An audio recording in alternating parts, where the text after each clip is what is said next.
Vamos a comenzar en esta mañana, hermanos, para poder avanzar con nuestra clase el día de hoy. Y voy a pedirle al hermano Douglas a ver si puede dirigir en oración para comenzar con este tiempo. Ok, oremos. Amado Padre, Dios Todopoderoso, bendito Rey, te damos gracias, mi Dios, por este nuevo día que nos das. Gracias por tus misericordias, mi Dios, sobre nuestras vidas. Te agradecemos, Señor, por el descanso que nos has dado durante la noche y que podemos levantarnos, mi Dios, y poder adorarte en este día, poder ver tu obra en la naturaleza y todo lo que has creado. Gracias, Señor, por este tiempo que nos das para poder estudiar tu palabra, para poder ampliar nuestro conocimiento en ti, para poder adorarte de una forma correcta, mi Dios, y poder agradarte, poder ser instrumentos en tus manos, Señor. Te pedimos por todos los hermanos que están dolientes, que están en tribulación, tal vez que están siendo perseguidos. Te rogamos por sus vidas, mi Dios, que cuides de sus vidas, Padre, que su fe no se desvanezca en medio de toda esta situación y que puedan ver tu gloria, mi Dios, y tu misericordia trabajando en sus vidas. Te damos gracias, Padre, y te lo pedimos en el nombre de tu Hijo amado, Cristo Jesús. Amén. Amén. Bien. Gloria al Señor, mis hermanos. Vamos a continuar con el programa para este día. No sé si han podido leer el material, por lo menos en las páginas que había sugerido que leyéramos para poder estudiarlas esta mañana. Bien, es muy importante que puedan leerlo, por lo menos del prólogo y las primeras dos páginas del libro, que es una introducción de Benjamin Keach. El prólogo nos habla un poco acerca de la vida de Benjamin Keach. Cuando nosotros leemos acerca de Benjamin Keach, vemos muchas cosas que él logró hacer y que son importantes para nosotros. Una de ellas es que contendió ardientemente por la fe y por la doctrina bautista reformada. Vale la pena que digamos que Benjamin Keach fue uno de los editores de la Confesión Bautista de Fe y fue de los primeros pastores en pastorear una iglesia bautista reformada en el siglo XVI, bautista particular en aquel momento. Pero cuando leemos la vida de Benjamin Keach, fue un hombre que contendió ardientemente contra los principales detractores de la doctrina, y también me gusta mucho que tenía un corazón pastoral. Dice que él ayudaba a muchos pastores que venían de otras partes del país y los aconsejaba constantemente y compartía recursos con ellos. Y eso nos muestra mucho el corazón que hay detrás de pues casi todos nuestros hermanos con los que compartimos y con los que tenemos comunión, ¿verdad? Esto es algo que es inherente a nosotros. Y vemos este ejemplo en el señor Keach, el pastor Keach. También me llama la atención cuando dice que murió el 18 de julio de 1704. Pero me gusta mucho la manera en que William Cathcart narra este suceso. Dice, fue un cristiano devoto que llevó una vida sin mancha y murió en los triunfos de la fe. Pienso qué hermosa manera de describir la vida de un creyente, ¿verdad? Devoto en todos sus caminos y morir en la fe. Creo que como cristianos no hay mayor gloria, no hay mayor motivación que esa, ¿verdad? Poder ser guardados por el poder del Señor hasta el día de nuestra muerte y tener siempre nuestra esperanza en Cristo Jesús, en que cuando Él vuelva, vamos a resucitar juntamente con Él. Eso es sin duda uno de los mayores triunfos del creyente. El caso es que el señor Keach, Benjamin Keach, es un hombre que nos dejó un gran legado en el marco de la doctrina bautista reformada. Benjamin Keach es también el escritor del Catecismo Bautista que usamos nosotros en nuestra familia y que pues en algún momento también promovimos ser enseñado y estudiado en Renacer, como también lo enseñamos ahora en Estandarte de Verdad. Otra de las cosas muy importantes acerca de Benjamin Keach, quizás no lo mencione en el prólogo, es que en algún momento Benjamin Keach fue un férreo defensor de cantar los himnos. Como ustedes sabrán, en la historia de la iglesia, la tradición era cantar por medio de salmodia exclusiva. Las congregaciones, las asambleas de cristianos, abrían sus Biblias en el libro de los Salmos y cantaban los salmos y esa era la alabanza únicamente a través de los salmos cantados. Cuando empezaron con un movimiento a introducir los himnos, que en aquel momento fueron cantos contemporáneos, pero que mantenían la solemnidad y mantenían la reverencia y la santidad con la que los creyentes tienen que glorificar a Dios. Muchos líderes de iglesia se opusieron a esa práctica y Benjamin Keach, junto con otros pastores, fueron de los que promovieron que se pudiera cantar himnos en las iglesias. Entonces, el señor Benjamin Keach tiene mucho que enseñarnos acerca de una eclesiología saludable para una iglesia. ¿Qué pasó aquí?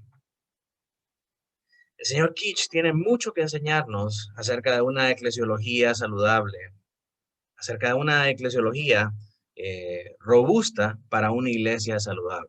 Acuérdense que estudiamos el domingo pasado que una eclesiología bíblica, una eclesiología robusta es lo que nos va a permitir a nosotros edificar una iglesia saludable, una iglesia firme, una iglesia con un cimiento bien establecido.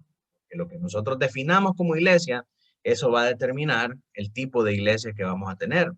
Entonces necesitamos volver nuestros ojos hacia ese momento particular de la historia en que nuestros padres comenzaron a establecer esos fundamentos y que se encargaron de que esos fundamentos estuvieran bien, perfectamente arraigados con la escritura.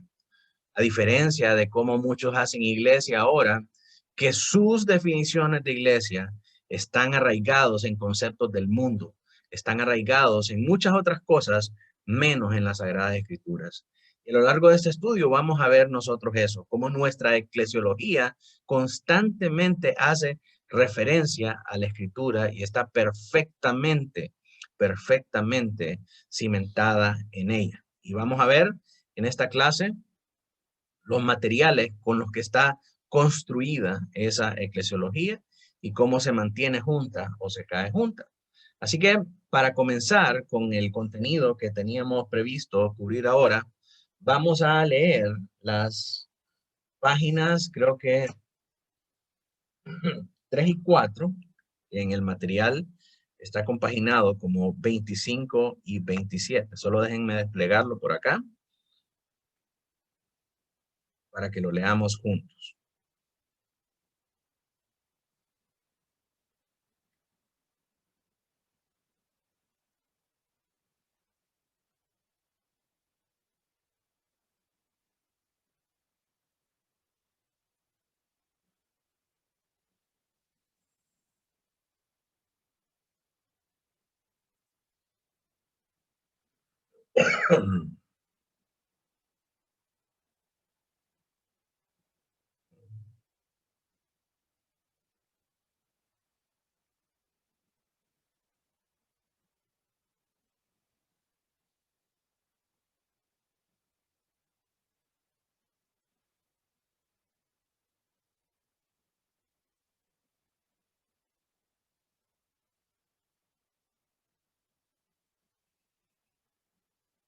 Ok. Entonces comenzamos con una carta introductoria de Benjamin Keach. Dice, a las iglesias de cristianos bautizados, no cualquier cristiano, sino que cristianos bautizados, en particular a aquella iglesia que está bajo mi cuidado. Vemos en estas primeras líneas el corazón pastoral del señor Keach. La iglesia que está bajo mi cuidado, eso expresa su cuidado pastoral para con la iglesia. No sé si pueden leer, hermanos. Hola. Sí, yo estoy leyendo el documento directo. Ok. Entonces dice, hermanos míos, toda casa o edificio consiste tanto en materia como en forma. Estas dos palabras son muy importantes, materia y forma. Y así también ocurre con la iglesia de Cristo o la casa del Dios vivo.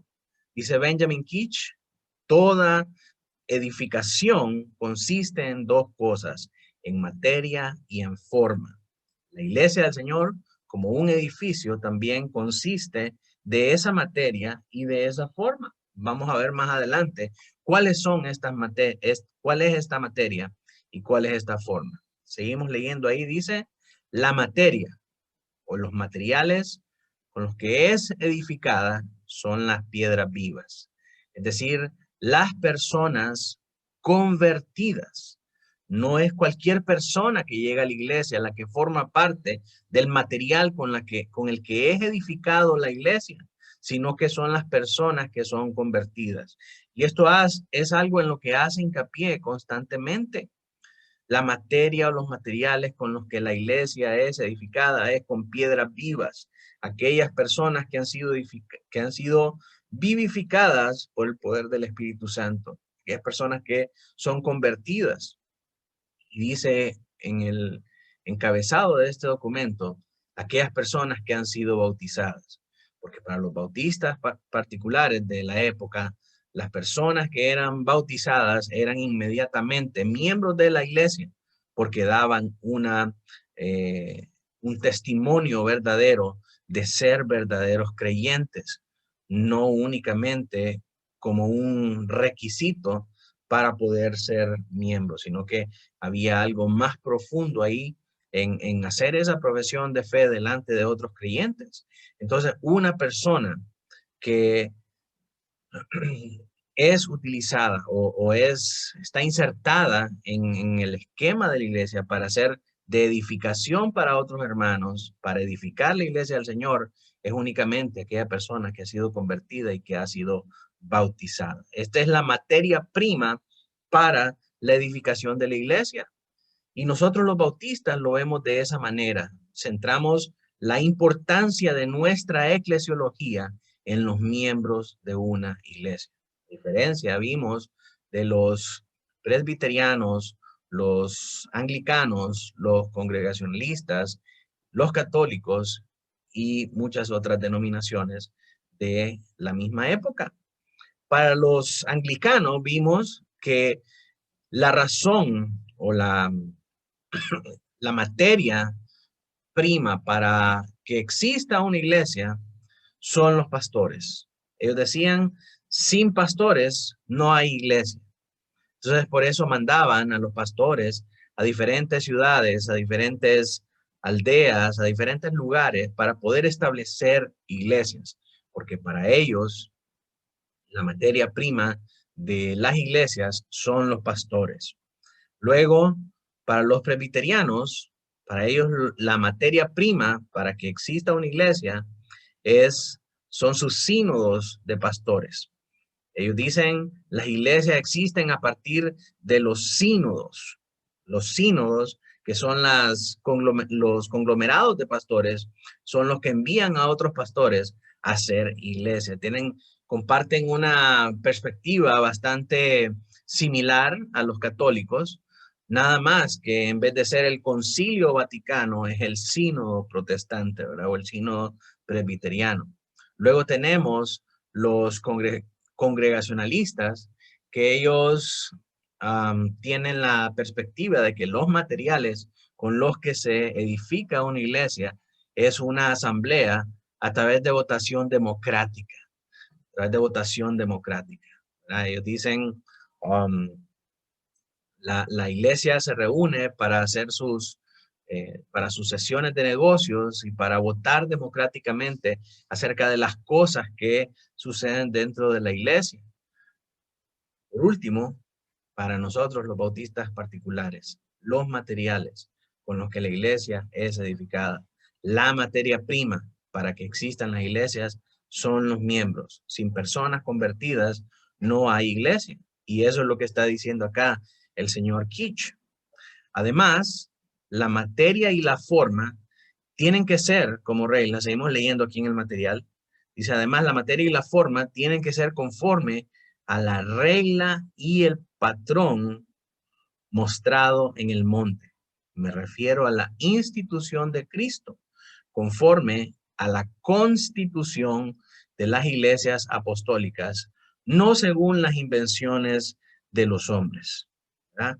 Aquí nos está hablando de que existe también una forma en la que están unidos, y esa forma en la que estamos unidos nos la da a nosotros la palabra en primera instancia, la palabra que regula todas las situaciones que tienen que ver con la iglesia para nuestra salvación, para nuestra edificación y para nuestra santificación.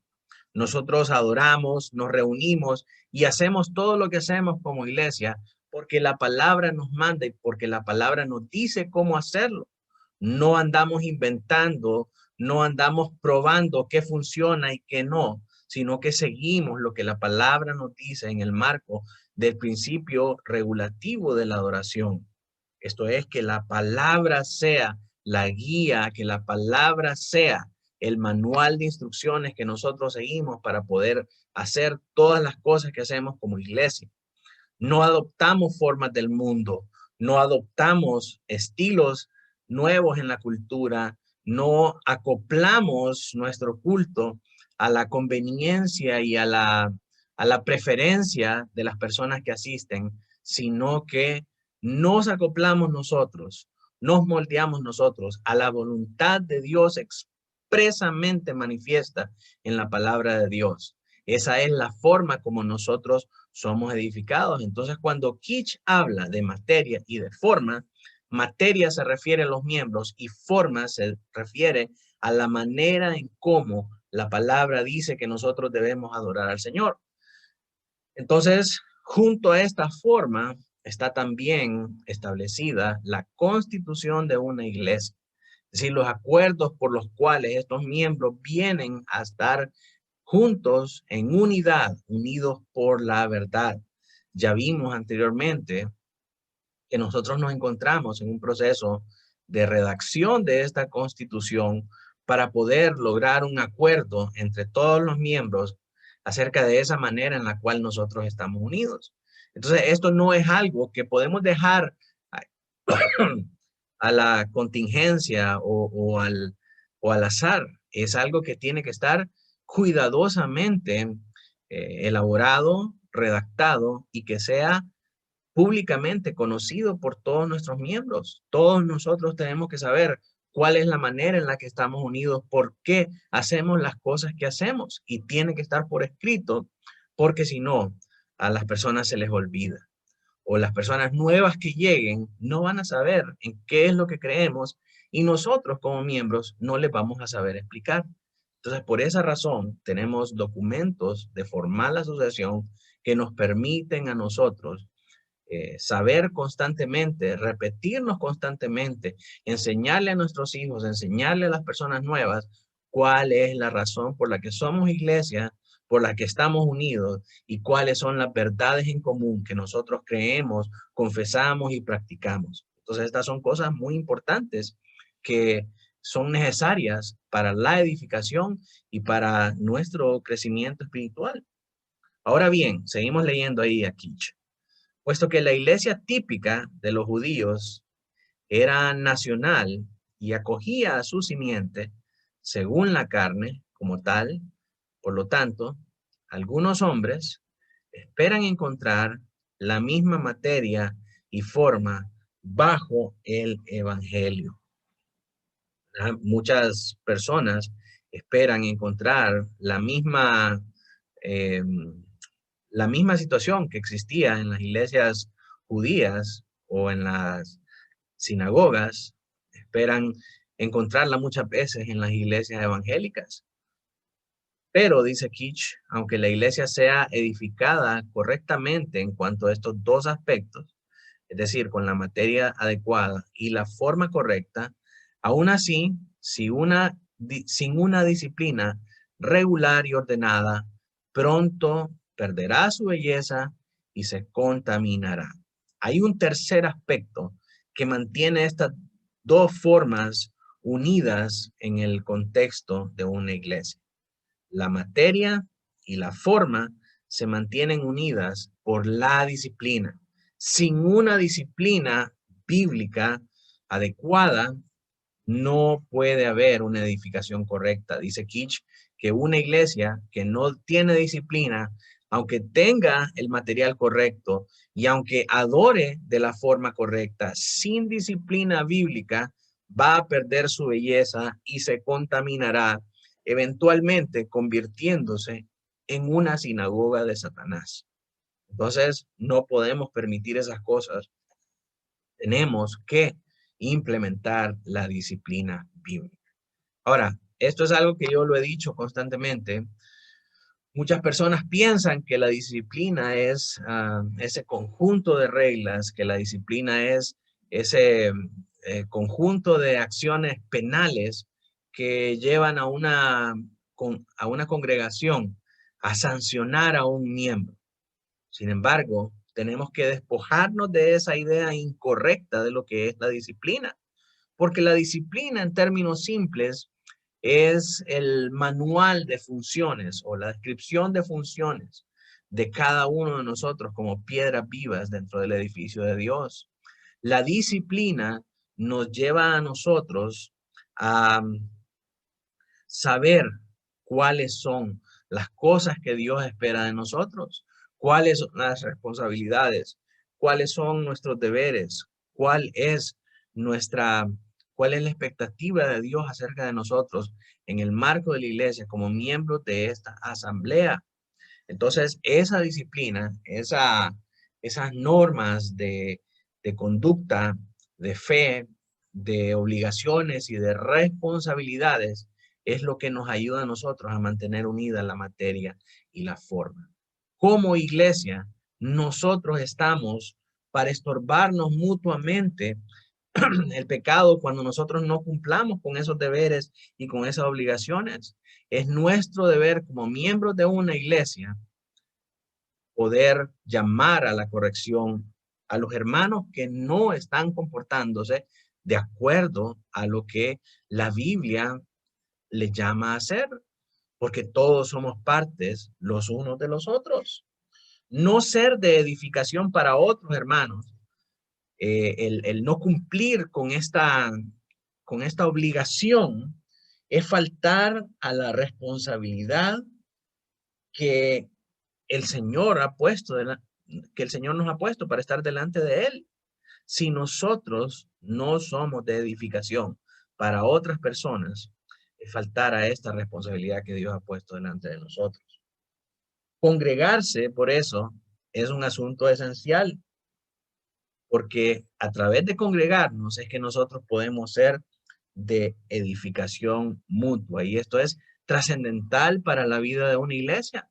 Hermanos, si nosotros no nos congregamos, nosotros no estamos siendo de edificación para otros hermanos.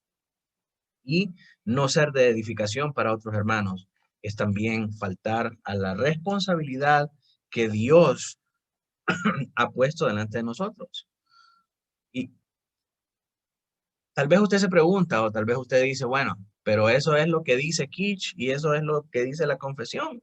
¿Dónde está eso en la Biblia? En muchos pasajes. Encontramos, por ejemplo, Gálatas 6:1, que nos manda a nosotros a poder, como dice, restaurar a los que los débiles en la fe. Vosotros que sois espirituales, restaurarlos con mansedumbre. Vamos a leer ese pasaje.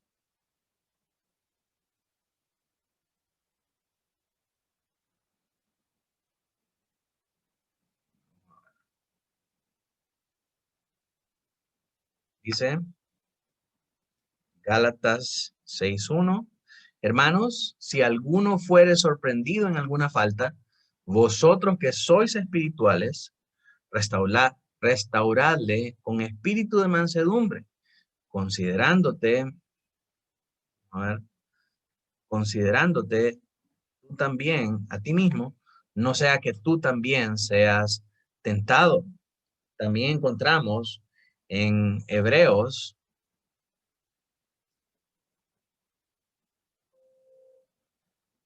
10:25, no dejando de congregarnos, como algunos tienen por costumbre, sino exhortándonos, y tanto más cuando veáis que aquel día está cerca. Podemos ver entonces que ser de edificación es nuestra responsabilidad como creyentes. Si nosotros no estamos haciendo estas cosas, si nosotros no estamos estorbando el pecado de los hermanos cuando son sorprendidos en alguna falta, si nosotros no nos congregamos y si nosotros no exhortamos a otros hermanos a congregarse, nosotros estamos faltando las responsabilidades que Dios ha puesto para que nosotros estemos delante de Él. Esto es la disciplina bíblica. Es lo que Dios espera de nosotros y lo que nosotros tenemos que cumplir. Entonces, la disciplina es el pegamento que mantiene unida la forma y la materia dentro de la iglesia. Ahora, quiero que sigamos avanzando aquí en el material. Dice, es cierto que muchos reverendos teólogos de la senda congregacionalista, es decir, de la denominación congregacionalista, han escrito muy excelentemente sobre el tema. Me refiero a la disciplina de la iglesia.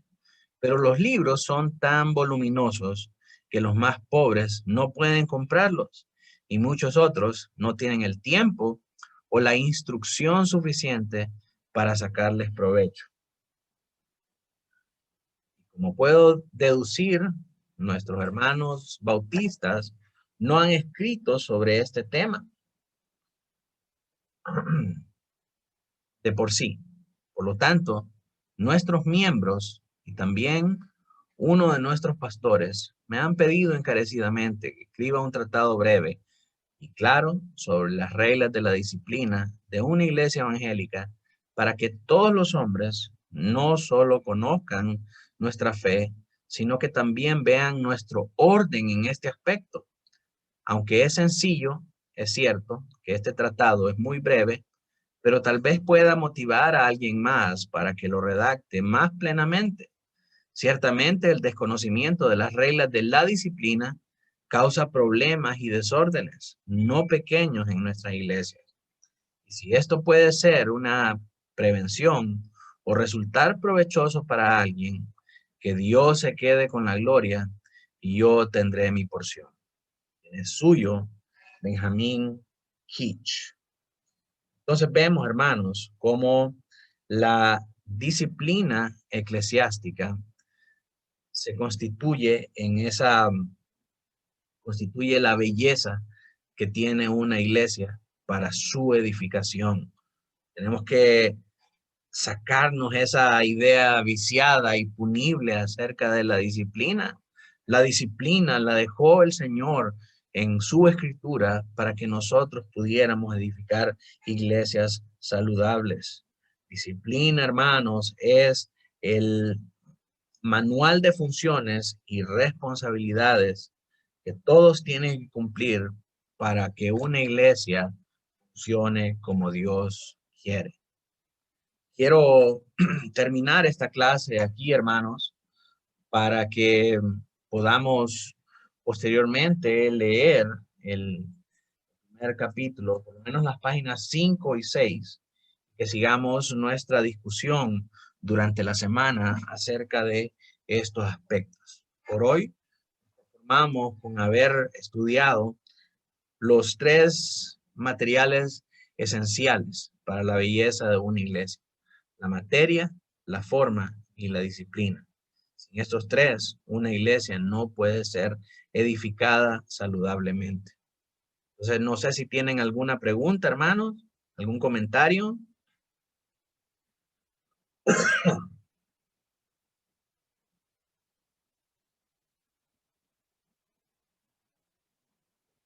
Bueno, si no hay preguntas ni comentarios, entonces vamos a orar. Amantísimo Dios, Padre Celestial, te damos gracias, Señor, por esta oportunidad que nos das de poder estudiar juntos acerca de tu iglesia. Ayúdanos, Señor, a poder perseverar en este asunto. Ayúdanos, Señor, a poder ser piedras vivas.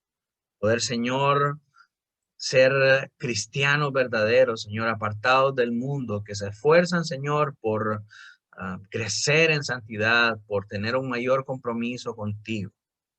Padre Santo, ayúdanos a poder consagrarnos cada día más a ti, para que podamos ser materiales de excelencia con el que puedas edificar tu casa, Señor, que es tu iglesia.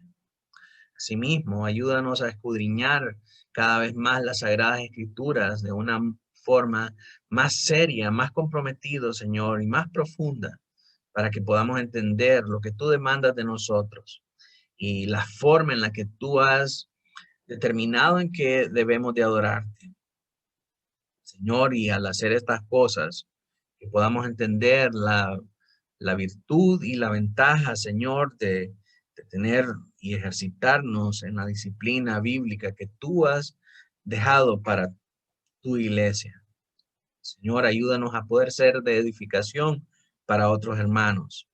Danos amor, gozo, paz, paciencia, benignidad, templanza, mansedumbre, sabiduría, Señor, para poder exhortarlos cuando sean sorprendidos en alguna falta. No, Señor, para gloriarnos de que somos más santos, sino, Señor, para procurar que nuestros hermanos anden en el camino que tú has trazado para nosotros, para que podamos estar perfectamente unidos en armonía y en santidad, Señor, de manera de que tú seas glorificado en tu iglesia. Ayúdanos, Señor, en este cometido, para que podamos continuar en este camino, que podamos edificar una iglesia saludable en la que nuestros hijos puedan venir a la salvación y que todas las personas que tú hayas de añadir, Señor, también puedan conocerte como un Dios santo, como un Dios bondadoso, como un Dios misericordioso que se deleita en salvar a sus hijos. En nombre de Cristo Jesús te damos gracias. Amén y amén. Muchas gracias, mis hermanos, por acompañarnos. Los invito para que podamos adorar juntos al Señor en nuestro culto al Señor este día. Comenzaremos a 10 para las 11 para poder tener nuestro tiempo de lectura bíblica, meditación, oración y tiempo de cánticos y posteriormente la predicación de la palabra del Señor. Que Dios les bendiga y que continúen disfrutando de este día para la gloria del Señor.